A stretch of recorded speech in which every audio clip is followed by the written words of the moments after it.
LVRG Media, and welcome to another special episode of the Path to a Million podcast.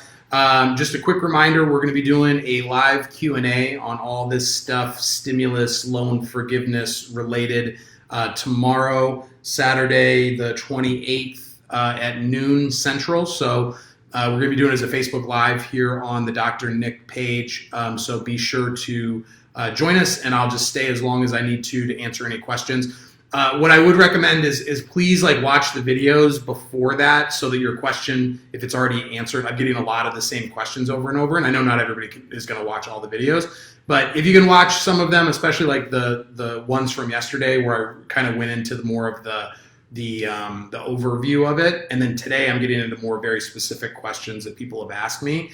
So try to bring specific situations, and I'll just give you my opinion on it. Again, I'm just a chiropractor like you are. I just happen to read it, and I've been talking to a lot of people about this. So I think I understand it pretty well, but talk to your accountant or banker or attorney. So, all right. This question is, what portion of these loans will be forgiven for chiropractors?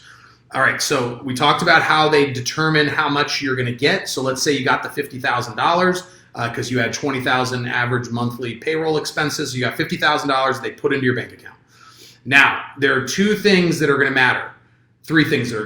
One is, did you use that money for the covered categories? So as a reminder, that is your payroll expenses, your health insurance premiums for your team, utilities, rent, interest on business loans, and interest on commercial mortgages. So those are the covered categories. So only money that is used on the covered categories will be forgiven at the end of this. And you'll have to prove with banks, auto debits or checks or payroll reports, you'll have to prove that you use that money for those covered categories to have that forgiven. Here's the other two parts that matter. The other two parts that matter are, did you keep your employees in terms of the actual head count?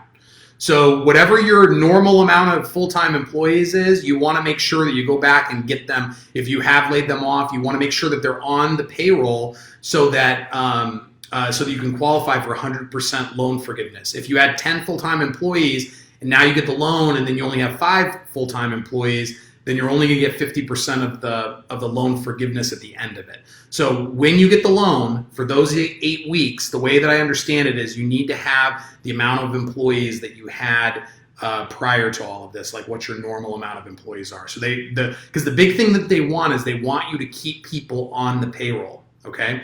The second thing is that you cannot cut because a lot of people have said, hey, staff, I want to keep everybody on. Can you take 50%?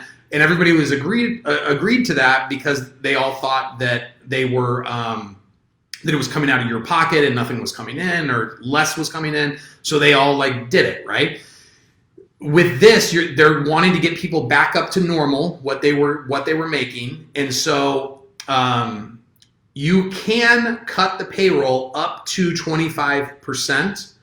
But anything below 25%, let's say you cut it 30%, anything below 25% is going to take away from the loan forgiveness percentage that you get. So let's say you cut it 50%, okay?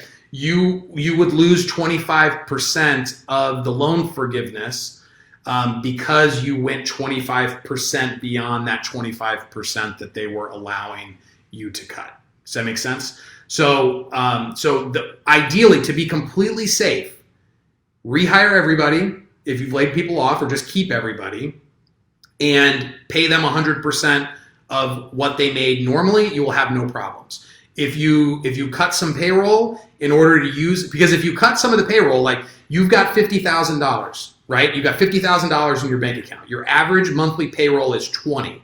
All right. This is good for 8 weeks. So that means if you did 100% of the people, you would pay $40,000 of the money to payroll, and then you'd have $10,000 left over to pay for rent, utilities, interest, the other things, right? Which should be I mean, I would imagine most people would do okay because you don't get to pay your full payment. You don't get to pay all the principal. But if you're in the first 5 or 10 years of a loan, you're probably paying mostly interest anyway. So, at least 50% of it is probably going to be interest. Okay. So that 10,000, that's 5,000 a month, because it's over 8 weeks. 5,000 a month should be able to help you pay utilities and interest and those types of things. So, that's if you do the 100%, right? Now let's use those same numbers and say you cut the overhead 75%. So that's, you cut it 25%. It normally was 20. Now you're paying 15 to the payroll now, and you're going to have that forgiven. All right. So that means you paid 15 in month 1, 15 in month 2. Now you have paid $30,000 to payroll expenses of the 50, and now you have 20 to be able to use for those other things. So there's 2 ways of doing it. Pay your team first. That's what I'm going to do. 100% goes to the team. Then I'm going to use whatever's left over to try to help defray some of those standing costs. Okay. The other option is go 75% payroll, including yourself, and have more money to pay for the extras. Now, what if you did the 75%? You paid the 30,000. You got 20,000 left to pay for the extras, and you only paid, let's say you only paid 15,000 of that 20 towards those other covered categories.